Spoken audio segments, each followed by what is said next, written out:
Good morning, BookTube. It is actually just about noon here, but I thought I would do another Sunday vlog this week.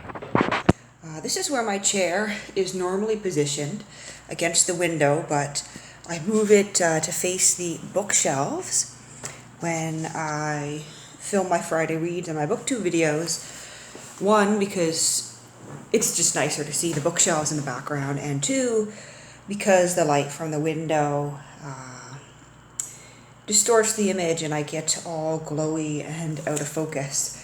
But I'll sit here for now. And I essentially just got up and I find myself in the predicament where all I have in the fridge are eggs and butter and a jar of jam. And I don't feel like eggs, so I'm just having a bit of tea for now. And while I'm having my tea, I'm reading a bit of The World Before Us by Lennox Cook, which is a book from the 1950s about a couple of men who decided to ride their motorcycles across the world. And they are in sunny Italy at the moment, and our narrator, who is telling the story, is quite shamed because he doesn't really remember much of Rome, and in Florence they only stopped long enough for an oil change. You can tell they definitely have a European mindset because France and Italy were nothing to them, and really they just wanted to get on through those countries to the countries farther east that they really wanted to see. I'm about 45 pages in. Hi again, BookTube. So I went out shortly after I filmed the last segment and I stopped at a Bridgehead coffee shop for a croissant and some coffee, a little bit of fuel before I went and did my official grocery shopping for the week.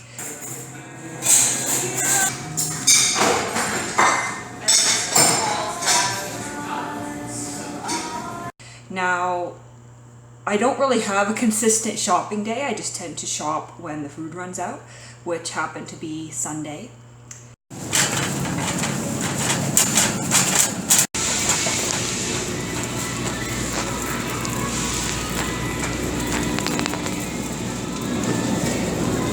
And I thought I would do a little bit of a haul here to show you what I ended up buying, what I eat in a week.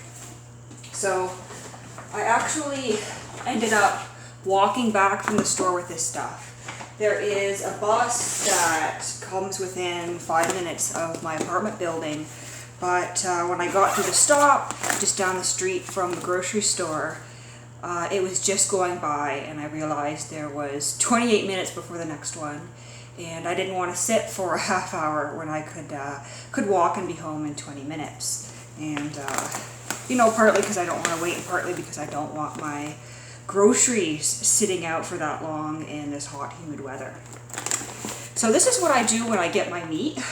I put it in my lunch bag with an ice pack because obviously it's at least a half hour from the time I check out and get home most of the time, and obviously I don't want it going bad. So meat this week, I've got bacon for breakfasts. I always make sure to get one that has 0 sugar, none of that maple bacon, because that starts to add up. Yeah, so this is a good one. This is the President's Choice Naturally Smoked, which I like. I got some sirloin as well, $3.78, not a bad price for a steak. I got a piece of breaded pork schnitzel that was on sale for $2. That'll make a meal for $1.86. I got some sirloin tip sandwich steak. Sometimes I fry up a little bit of that for breakfast as well. And I got some chicken wings for $5.57. So not a bad haul for the meat for the week. I'll put my ice pack back in the freezer and set that aside to obviously be sanitized before I go and pack my lunch in it for work tomorrow. I got 1 beet, jar of olives, green olives. I only like the green ones I find. I don't really like the black ones. 2 bananas, frozen lima beans, 1 ear of fresh corn, which I might have that for dinner tonight, and I got some frozen broccoli. When I shop at this particular store, I don't tend to get as much produce as I would other weeks. I like to shop at the Farm Boy here in Ottawa. There's a couple of locations and they tend to have a great produce section, whereas this shop was an independent chain grocer. They're not independent, the chain is called The Independent. But they don't tend to have as nice of a produce selection and the prices are pretty high. So I do tend to go a little bit more frozen and canned on the weeks when I shop at this particular grocer. So I think I'm going to put my chicken and this steak into the freezer for later in the week. And I'm going to leave out the pork loin, the sirloin strips, and the bacon in the fridge.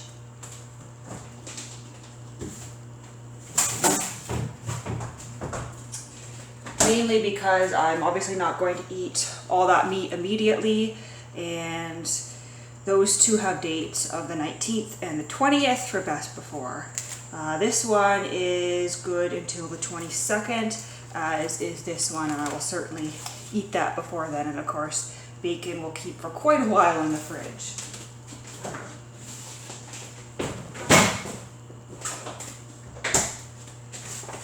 So that's one bag. There's my sweater. I got some bread as well.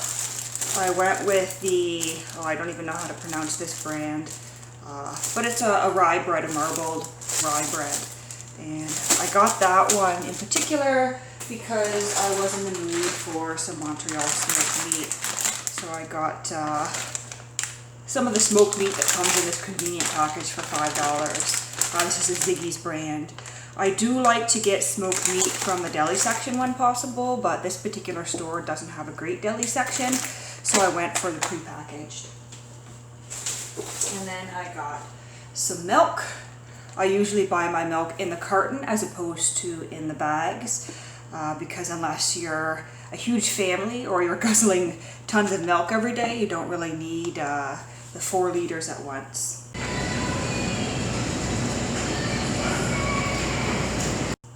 And then I've got yogurt here.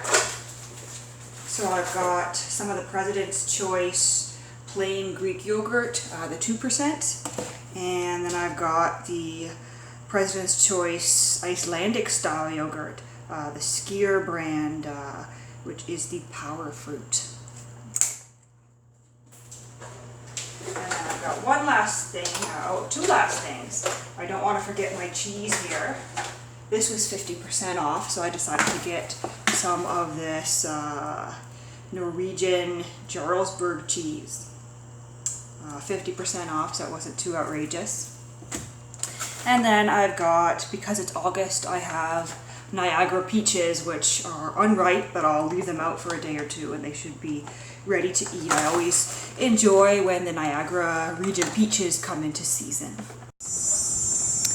Hi BookTube, so I thought I would step out and go to a couple of bookstores here. So first I'm headed to the Book Bazaar, and then I will go to Black Squirrel.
Hi BookTube, so I just got home from the bookstores. I did end up going to the book bazaar where I bought one book that I was quite excited to see on the shelves there. And I think I have looked at it before when I've been there, but I wasn't buying that particular day, and so I left it, but I came across it again and I was interested enough that I decided to just break down and buy it. And then I continued on my way to Black Squirrel Books, where I bought 3 books, one of them from their basement. It's a travel book. The other was on their dollar rack outside, and the other is a book by Franz Kafka that I had been eyeing for several weeks, and as it was still there, I broke down and bought that one as well. So I went to the book bazaar, and I picked up a copy of Stendhal's The Red and the Black. I've never read anything by him, but what caught my eye about this one was that this edition is W. Somerset Maugham presents Stendhal's The Red and the Black. And so it is edited by W. Somerset Maugham. So it's difficult to say whether I'm getting the complete text here, whether I'm getting bits and pieces selected from an English translation, but I have read the introduction by W. Somerset Maugham, and it told me quite a bit about the author. I knew nothing about Stendhal before reading this introduction, although I had heard about The Red and the Black as one of the great French novels. And Stendhal himself seems like quite the character. He's described as perhaps not being entirely truthful about the events of his own life, and also as keeping a journal throughout his life, which seems to have been written solely for himself, but also he wrote a 500-page autobiography that covered his life only up until the age of 17, and it was unedited at the time of his death, but it seems to have been for publication, and you have to have quite an inflated sense of self to write 500 pages about your life prior to the age of 17. I can't imagine even writing 100 pages on my life before the age of 17. But he has a history of military service, but in recounting a history of that service, he inflates, the battles he was in, makes himself out to be far grander than he was, and Somerset Maugham is critical of him in that aspect. And he's also critical of this novel, The Red and the Black, saying that the second half of it is far less good, it has far less value than the first half. But Somerset Maugham must have thought enough of Stendhal as an author to even attempt this, to agree to edit this edition of The Red and the Black. Now, Somerset Maugham is not the translator, though. He is the editor, and I'm not entirely sure what that means. It says it's selected and edited by Somerset Maugham. So, that would hint to me that this is perhaps an abridged edition, but the translator is actually Joan Charles, and I've never heard of that translator, but I'm liking what I've read so far of this book. There's a translator's note in the beginning. The translator says, because Stendhal felt his style to be lacking in elegance, because he was never entirely satisfied with anything he had written and was continually adding phrases and emendations in an attempt to produce what his times thought of as a polished prose, no two editions of Le Rouge et le Noir are exactly similar. This translation has been made from the French text published by Editions de Cluny in 1937, which seems to include the majority of Stendhal's own marginal notes in the body of the text rather than as footnotes. The publisher's abridgment of this edition has eliminated almost entirely the lengthy discussions of political and religious intrigue, which serve rather as counterpoint than as an integral part of Julian Sorel's life in the original. Inevitably, this abridgment has resulted in the loss of some entire chapters and the combining of others so that the chapter numbers no longer agree with those of the original edition, but the text has not been altered or rearranged in any other way. Okay, so this is definitely an abridgment. So I guess my thinking here would be that if I enjoy this book, then I may find another edition or perhaps even another translation with those passages on politics and religion, which I think I would enjoy very much. But, as a starter text, an introduction to this author, and because of its association with W. Somerset Maugham, that is why I have selected this particular edition. And I've actually read a fair bit. When I went to Black Squirrel, I ended up purchasing a beer and sitting down and reading this book for a bit. So our main character's name is Julian, and he is the son of a peasant, but he has been selected because of his knowledge of Latin. He has studied under the local priest. Because of his knowledge of Latin, he has been selected as a tutor for the mayor's children. And so off he goes to the Renal's house to tutor their children at the age of 19. And Mr. Renal, who's the mayor, and Mrs. Renal seem to think that, this is a very privileged position for him. They actually buy him a suit so that sets him apart from the servants. He is very much elevated from his peasant lifestyle, but that isn't enough for our narrator. Our narrator, even though he outwardly embodies, the pious religious life and says that he is going to perhaps become a monk eventually, we get the sense that he's not religious at all. Rather, he realizes that religion is a vehicle for his own advancement, because he very much admires Napoleon Bonaparte and has in the back of his mind the idea that he will make his fortune someday and become very wealthy. And where I've left it now, he has set his sights on Mrs. Renal, Madame Renal, and Madame Renal is a little bit in love with him. And so he is trying to seduce her, but that perhaps won't work out very well for him, given his ambitions. And perhaps it will. Perhaps Madame Renal will help to advance him, but on the other hand, perhaps it will be his downfall. I guess I will find out as I continue to read this book. It's got kind of a comical cover with this illustration on the front, and it's wrapped in nice plastic to preserve the old dust jacket.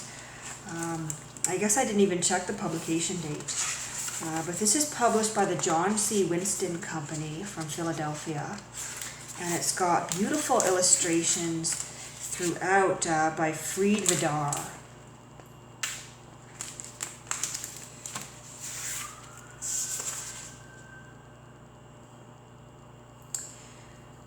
It's a first edition from this publisher. I very much doubt that they would have made later editions.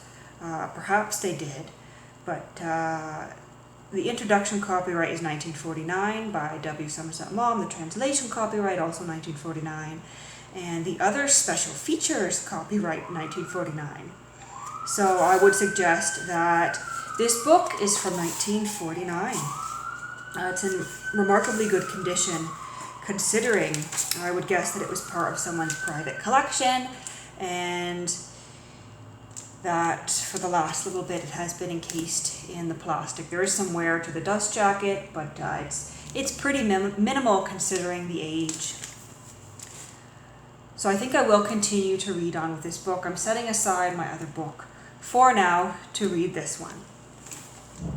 Then when I went to Black Squirrel Books, I found on their dollar rack The Writer's Diary by Virginia Woolf. It's this nice hardback edition, but it is a library discard from Bibliothèque Atwater Library, so from Atwater. I've heard of Atwater, but I'm not exactly sure where it is. This is kind of fun to see. Here's the circulation information. Somebody's own writing on the board here. It is falling apart a little bit, but it's still quite sturdy. I thought this was interesting. Someone has pasted part of what I would believe to be a review of this into the front. So it says, "A writer's diary is not merely of technical literary interest.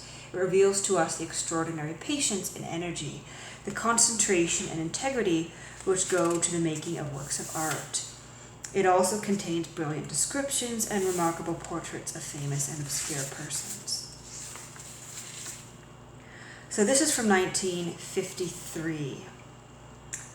And this also seems to have made its way to the Mechanics Institute in Montreal, because we have that imprinted into the pages too, as well as the Atwood Library.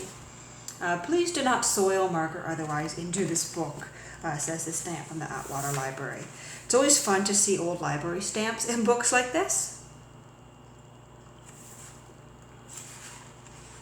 I did flip through a few of the entries in the bookshop, and it seems like quite an interesting diary. It begins, Monday, August 4th, 1918. August 4th is my birthday. And let's see, when does it wrap up? Seems to wrap up in 1941, so that's quite a chunk of diary entries. And I look forward to, perhaps this is something I'll dip into every now and then. I may not sit and read through it all at once.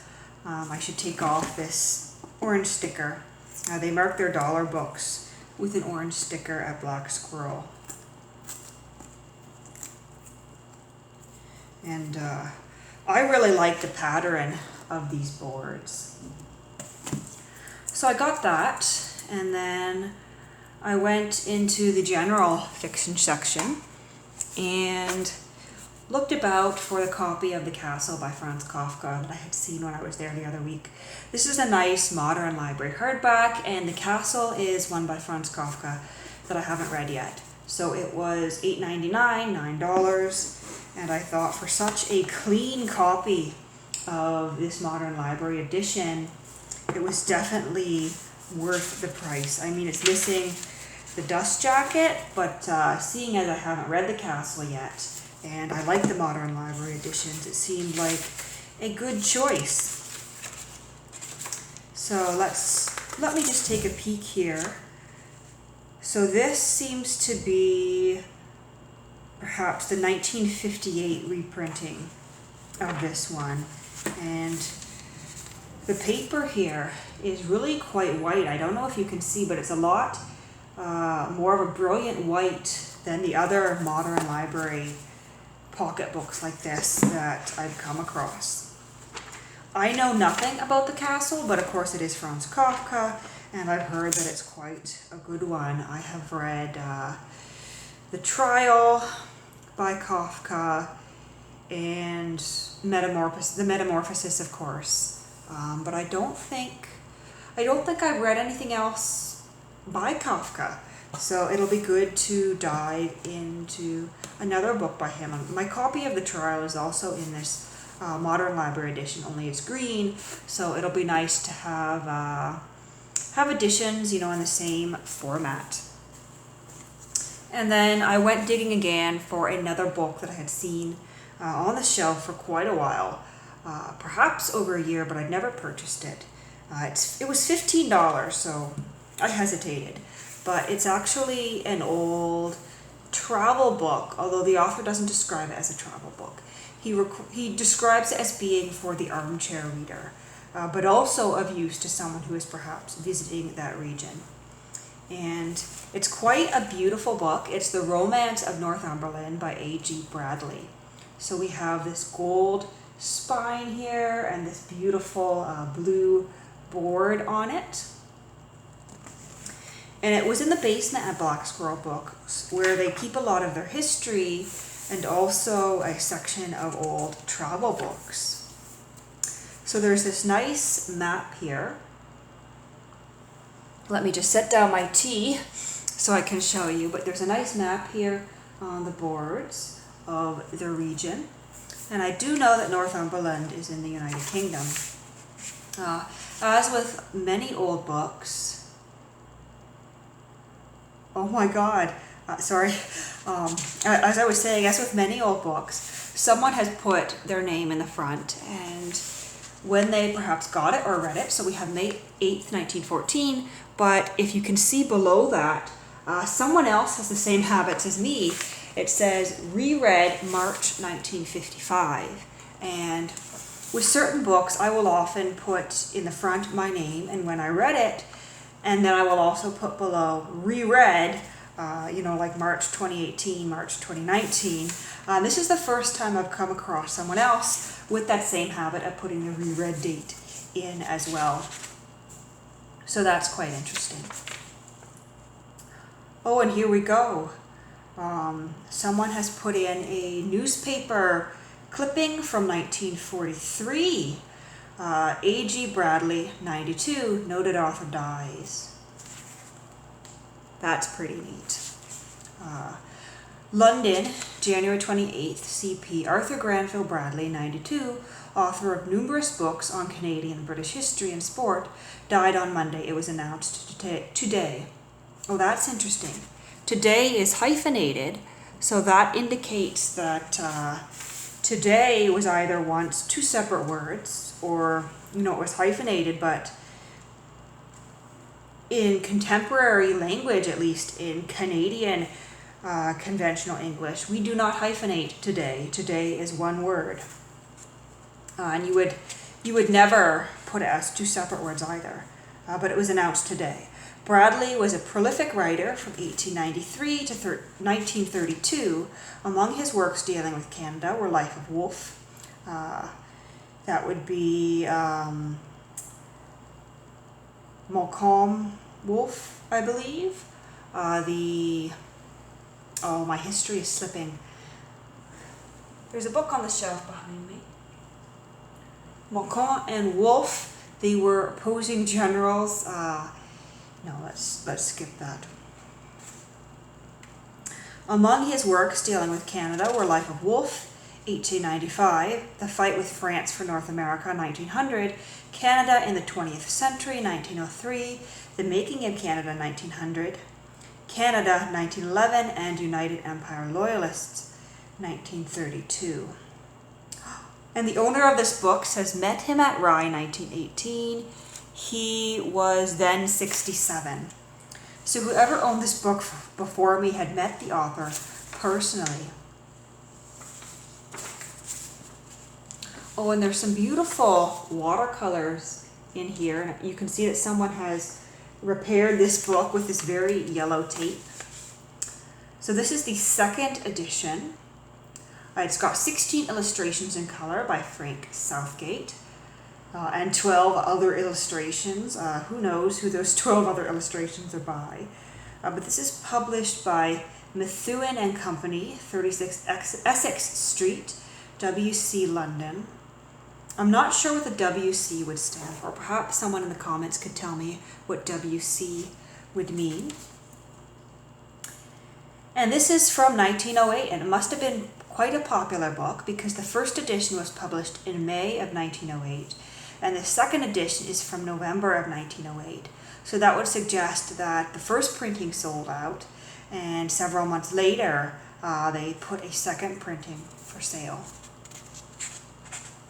So there's a preface here, and it says that this volume is the fruit of a summer and autumn in Northumberland, and of many pilgrimages by road or moorland through its more interesting,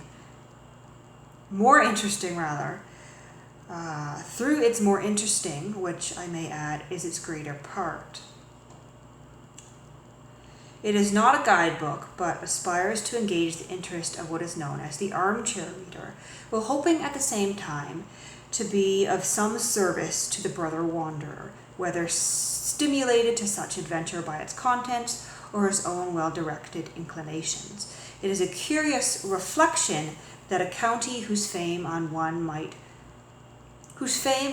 almost say is lisped by every well-to-do child in the English-speaking world at their mother's knees, and that even in such fragments suggests a background worthy of the oft-told tales of Percy and Douglas, of Marmion and Flodden and Chevy Chase, of moss troopers and raiders, should have scarcely stirred the interest of the Mid or South Saxon traveller one whit. For myself, I have been trying to get there all my life, and had been much all round it without succeeding. Unlike the fruition of many cherished objectives unduly protracted, I was not disappointed, nor did I expect to be. Anyone with an elementary knowledge of topography could see that Northumberland offered in a physical sense by a mere glance at the map of the county. 600 or 700 square miles of continuous mountain and moorland, exclusive of its overlap into Scotland, will confront him at once, and he will find the county answer to the map. It is curious that in view of the time-honored and perennial plaint of the more fastidious that the romantic portions of England are overrun, he should never have discovered that this is an hallucination due to the fact that, like most other people, he does not know his own county. An equally striking and spacious wilderness, for that matter, varying only in detail, lies also hidden from the tourist and from fugitive literature and journalism in South Wales, but that is not celebrated in household ballads and familiar tales, and belongs rather to the song and story, or Cymry. Cymry. I've never heard that word. Cymry. If you know what that is, be sure to tell me in the comments. But there is a great deal more in Northumberland than the map would suggest, much of which will, I trust, reveal itself to such readers as may bear me company through these pages. But to do justice to Northumberland between the covers of a single volume is not easy. To borrow a rather happy phrase from a well-known author, I would call this rather an appreciation of that noble county. One consolation at any rate is mine, for with all the valuable historical, archaeological and other work of a technical kind that has been done on Northumberland, no descriptive book of the nature of this one appealing to the general reader, save one or two of purely local significance and circulation has ever, so far as I know and can learn, been published. AGB. It's obviously the writing of the time, but these are quite long sentences with many parts, which caused me to stumble a bit. There are some loose pages here, one or two, but that is fine. This is something that, as with the diary entries from Virginia Woolf, I probably won't read in one go. It's rather something that I perhaps will dip into on chilly fall and winter evenings upcoming, as I find myself essentially stuck in my apartment for the duration of the Canadian winter, as there isn't really a lot to do and I have little motivation to do much once the cold months set in. But this is quite a delightful book, and there are a few notes from the previous owner spread throughout.